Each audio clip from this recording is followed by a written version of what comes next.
Ohayo Mina, j'espère que vous allez bien. On se retrouve aujourd'hui dans cette nouvelle vidéo pour une nouvelle vidéo analyse Reaction Live à propos d'un sujet qui va nous suivre à partir de maintenant, puisque aujourd'hui les amis, nous avons la nouvelle série Pokémon qui est arrivée et qui est diffusée, mais on va laisser le débat sur Pokémon Horizon pour plus tard, puisque aujourd'hui dans cette vidéo, on va s'amuser à lister les 10 Pokémon les plus puissants que possède Sacha Ketchum, notre antagoniste principal qui nous a suivis pendant 25 ans et qui malheureusement tire sa référence avec l'arrivée de ce nouvel animé. Mais avant toute chose, n'oubliez pas de vous abonner à la chaîne si ce n'est pas déjà fait et de laisser un j'aime à la vidéo, ça ferait extrêmement plaisir et ça aiderait grandement au référencement de la chaîne. Bien, maintenant que tout cela est dit, je tiens à dire quelque chose avant de commencer ce listing des 10 Pokémon les plus puissants que possède Sacha. Ce listing est basé sur mon avis personnel. Je n'ai pas utilisé de sondage sur internet ou que ce soit d'autre pour faire cette vidéo, je me base simplement sur mon opinion personnelle. Donc si vous avez des goûts différents, je vous laisse les énumérer dans les commentaires. Moi je pars de principe que les 10 Pokémon les plus puissants de Sacha sont ceux qu'on va voir dans un tout petit instant. Et c'est ainsi qu'on va commencer avec la 10e place de ce classement. A tout de suite. À la 10e place de notre classement, on commence avec le Pokémon Eturaptor. Et je ne peux m'empêcher de vous imaginer en train de vous dire, mais pourquoi est-ce qu'il nous met Eturaptor dans le top 10 des Pokémon de Sacha? Et bah, pour être tout à fait transparent avec vous les amis, alors je serais tenté de vous dire les amis, que il y a eu longtemps débat entre Eturaptor et Roucarnage en ce qui me concerne, parce que j'adore les deux Pokémon. J'adore comment ils ont été développés au cours de leur apparition respective, mais on va pas se le cacher les amis, il y a une différence drastique entre le développement de Etourmi, Etourvol, Eturaptor et le développement de Roucoule, Roucoups et Roucarnage, si tant est bien que Roucarnage, à peine on a eu le temps de l'apprécier, qu'il était déjà aux abonnés absents. Merci, rapace de pique, soit dit en passant. Donc, je serais tenté de vous dire que la 10e place revient en ce qui me concerne à Eturaptor. En ce qui me concerne, je serais tenté de vous dire que ce Pokémon, il est déjà MVP au niveau des jeux, il est déjà très très puissant avec toutes les capacités qu'il a dans l'animé, Rapace, Close Combat et tutti quanti, donc il est impératif pour moi qu'il figure dans mon top 10. Maintenant que nous avons fait rapidement l'apparition du top 10, maintenant nous allons passer au top 9 de notre classement. A tout de suite. À la 9e place de notre classement, je mets le Pokémon de Palartichaut. Et non, on n'en a pas fini avec les volatiles de Sacha, je mets Palartichaut. Mais là, je pense que le choix est beaucoup plus logique et beaucoup plus pertinent que Eturaptor, simplement parce que, déjà, Palartichaut, il en impose grave, déjà. Deuxièmement, grâce à Palartichaut, Sacha a été en mesure de battre un des membres du Conseil 4 et en plus de tout ça, il a des attaques qui sont vraiment masterclass. Et puis, en ce qui concerne les attaques, il a quand même de quoi faire. Taillade, tranche-nuit, centrifugif, joute astrable, détection. Est-ce que j'en oublie? Puissance, je crois, je suis pas sûr, mais quoi qu'il en soit, il a quand même un attirail d'attaque qui est ultra cheaté. Et encore une fois, le fait d'avoir réussi à battre un des Pokémon d'un des membres du Conseil 4 le place au level dans le top des Pokémon de Sacha. Je sais pas, mais vous, moi, c'est comme ça que je le ressens. Maintenant, je serais donc de vous dire, on passe au top 8. Et oui, à la 8e place du classement, on tombe sur Lugarok. Et là, vous allez me dire, pourquoi Lugarok est-il seulement 8e dans ton classement? Tout simplement parce qu'il y a un trou entre les Pokémon que je vous ai cités précédemment et ceux qui sont à venir, au niveau de la puissance et au niveau de l'expérience. Et Lugarok est la frontière, je serais tenté de dire, entre ces deux catégories. Lugarok est puissant, il a la capacité d'utiliser des capacités de type Z, ça fait beaucoup de capacités ça, mais toujours utile que vous compreniez ce que je veux dire. Prise, se faire aligner.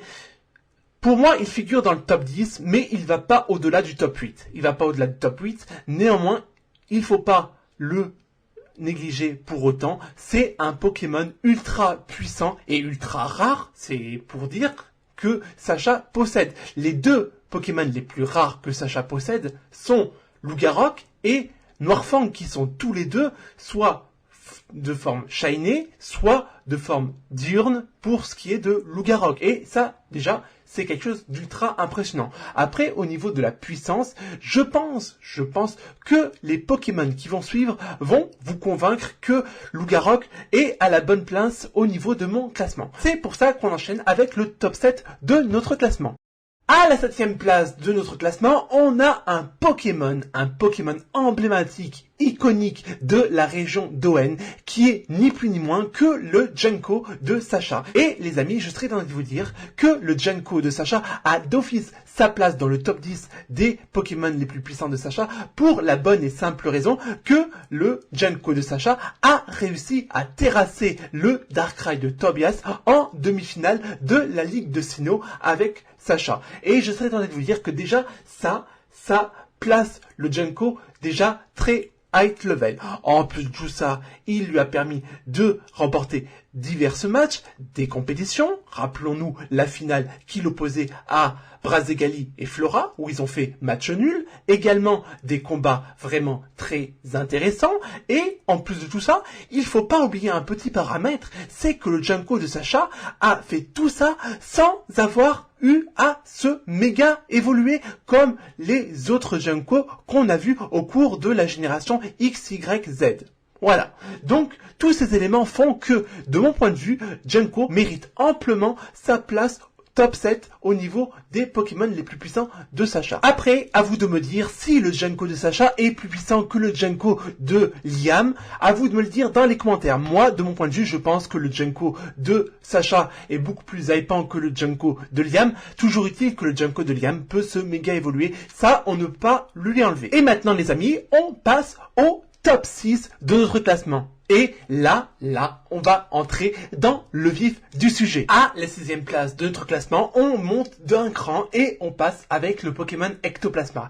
Et qui est le Ectoplasma qui peut se gigamaxer et le Ectoplasma qui devient mouse costaud dès lors qu'il est passé en mode gigamax et qu'il a réussi à terrasser un nombre incalculable de personnages, en plus du fait qu'il soit ultra cheaté dans les jeux Pokémon, de par sa vitesse, de par ses attaques, de par sa puissance, il nous montre également qu'il peut être MVP en matière d'animé. Et c'est le cas, ça a été le cas avec la dernière série Pokémon où on l'a vu vraiment. J'ai été sublimé par ce personnage. J'ai été sublimé. Et moi, je fais partie des fans qui adorent jouer avec Ectoplasma ou alors un Spectrum si toutefois je n'ai pas réussi à le échanger. Parce qu'on connaît de la problématique de Spectrum. Il faut avoir un Spectrum et le faire échanger pour avoir un Ectoplasma. Et ça, c'est relativement embêtant. Voilà, j'allais dire un autre mot, je le reconnais, j'allais dire un autre mot. Mais c'est relativement embêtant.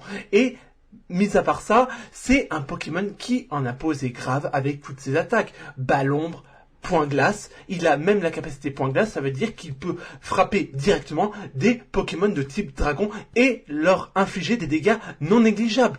Et en plus de tout ça, faut dire quand même que Ectoplasma, dans l'animé, il a relativement bien fait ses preuves au vu de ses divers adversaires. Et puis les amis, je serais tenté de vous dire que quand on voit le combat que Sacha a mené contre Rosemary et son Angoliath, je vous dirais que, je serais tenté de vous dire les amis, que moi, directement, je le mets directement dans le top 10 des Pokémon les plus puissants de Sacha. Bien évidemment, il est puissant de base, il a la capacité de se gigamaxer, il est rapide, il a des bonnes attaques, tout est prétexte à le mettre dans le top 10. Et il faut pas quand même oublier que chaque fois qu'on a eu un Ectoplasma dans l'animé, il était ultra cheaté. Rappelez-vous de l'Ectoplasma de Mortimer. Et ça, c'est sans compter le Ectoplasma Dynamax, premier du nom qu'on a pu voir dans tous les animés Pokémon, c'est le Ectoplasma de Pokémonopolis. Rappelez-vous le Pokémonopolis. On avait eu un Ectoplasma Dynamax et un Alakazam et un Rondoudou Dynamax.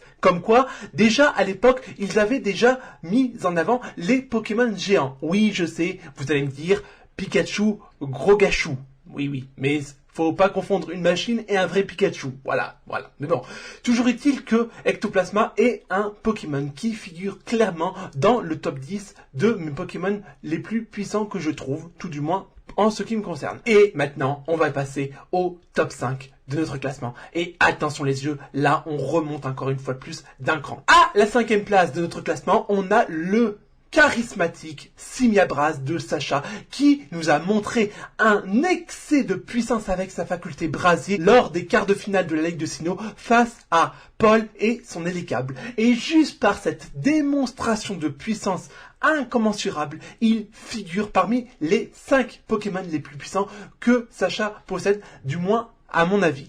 Et je serais tenté de vous dire que quand on voit le déchaînement de puissance qu'il y a eu à la toute fin du combat et au travers des autres combats qu'on a pu voir à travers la génération de Sinnoh, eh ben, je vous dirais qu'une chose, c'est qu'il mérite amplement de se situer dans le top 10 et même dans le top 5 des Pokémon les plus puissants de Sacha. Après, encore une fois, il y en a qui vont me dire que Simiabras n'a pas sa place dans le top 5 parce qu'il ne peut pas se gigamaxer, se dynamaxer, il n'a pas de faculté particulière, il n'a pas de pouvoir Z, etc.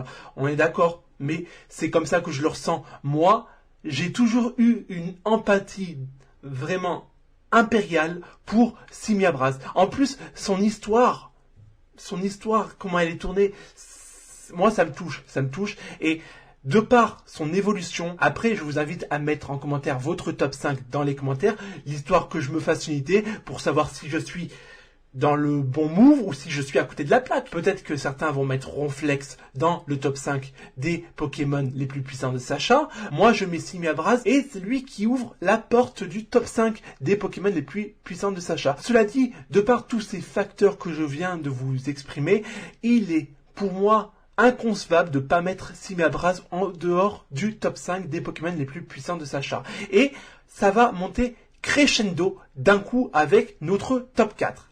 À la 4e place et aux portes du podium de mon classement des Pokémon les plus puissants de Sacha, on retrouve Lucario. Ah oui, Lucario, le Lucario de Sacha. Il faut savoir déjà une chose, c'est que moi, Lucario est un des 5 Pokémon que je préfère le plus parmi toutes les générations, quelles qu'ils soient. Alors je serais tenté de vous dire pourquoi top 4. Et bien tout simplement parce que là aussi la balance de puissance est en la défaveur de Lucario par rapport au top 3. Et je serais tenté de vous dire que déjà il y a une chose qui est indiscutable, c'est que de mon point de vue, Lucario, il mérite amplement sa place dans le top 4. Encore une fois, les avis peuvent se diverger. Il y en a qui vont mettre Lucario en top 1, d'autres qui vont mettre mon top 1 en top 4 et tutti quanti. Moi, c'est comme ça que je l'articule.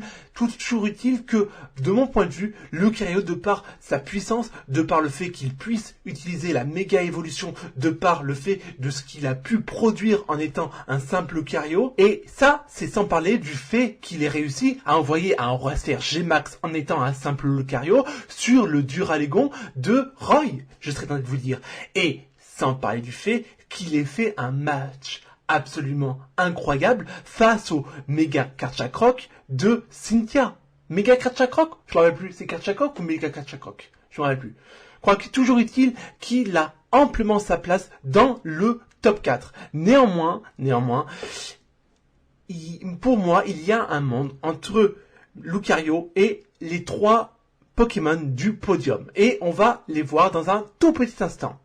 Et en plus, il ne faut pas oublier l'entrée en matière de la méga évolution de Lucario avec le Maconieur Gigamax de Faiza. Je serais tenté de vous dire que tous ces éléments font que Lucario mérite amplement sa place dans le top 5. Et je pense être pas loin de la vérité en disant que vous, derrière votre écran qui regardez la vidéo, vous situez Lucario dans le top 5. Après, reste à savoir si vous le voyez plus en top 1, en top 2 ou en top 3 plutôt qu'en top 4. Moi, je sais que les 3 Pokémon les plus puissants que je trouve de Sacha sont...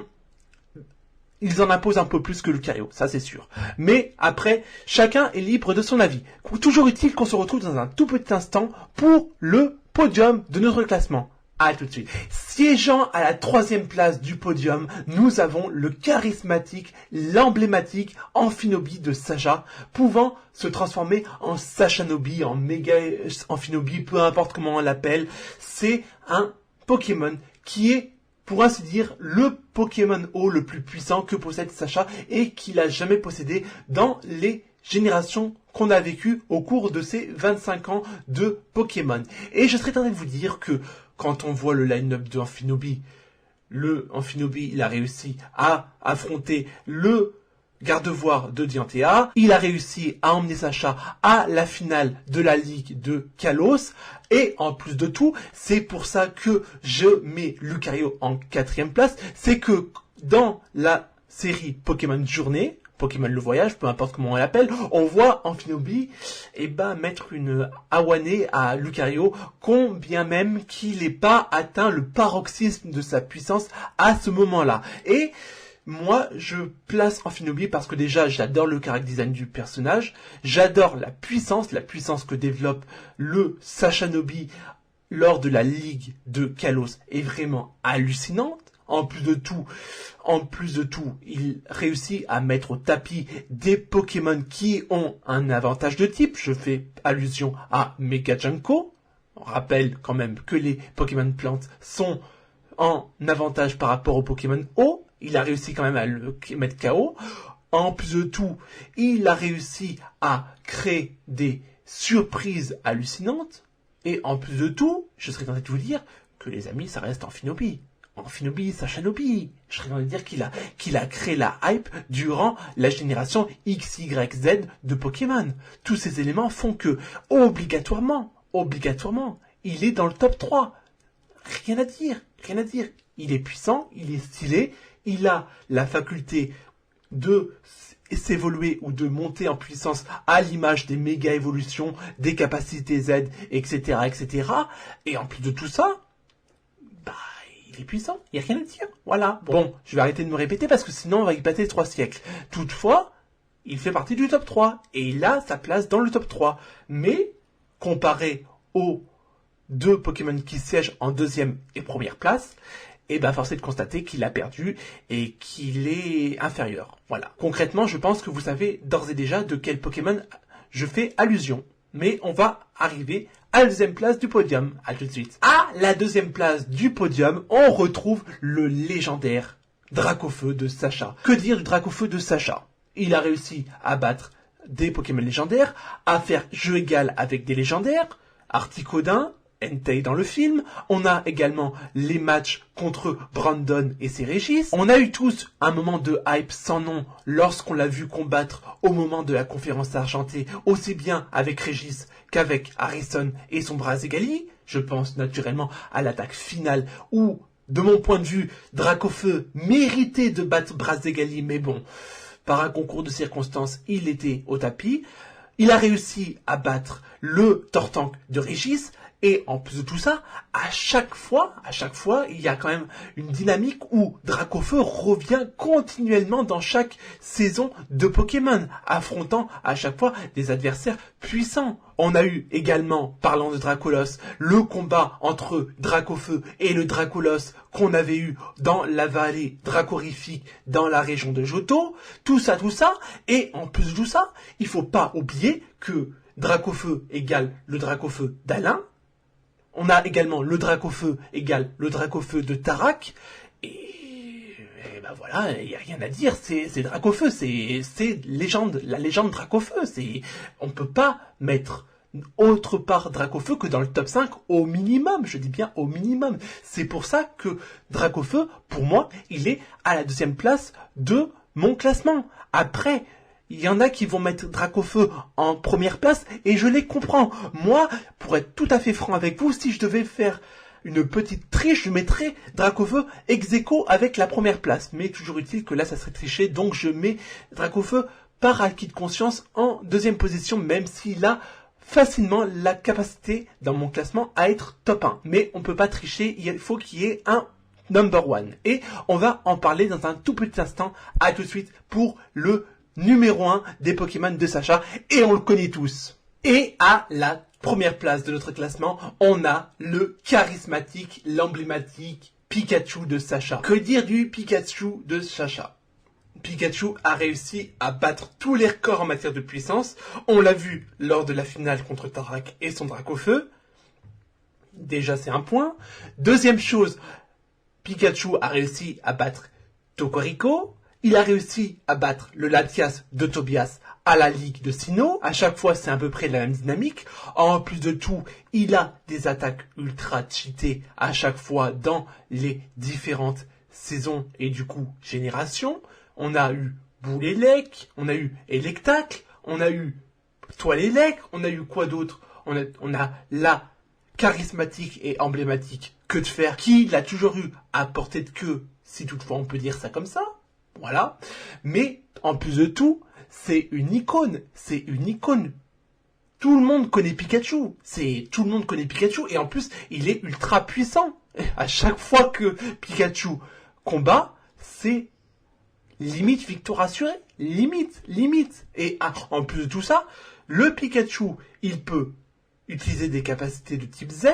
Il peut se gigamaxer. Limite, on pourrait méga évoluer un Pikachu. Laissez-moi vous le dire, il y aurait eu un méga Pikachu. Sûr et certain qu'il y aurait eu un méga Pikachu. Après, il n'y a pas eu de méga Pikachu, mais il y a eu un Gigamax de Pikachu.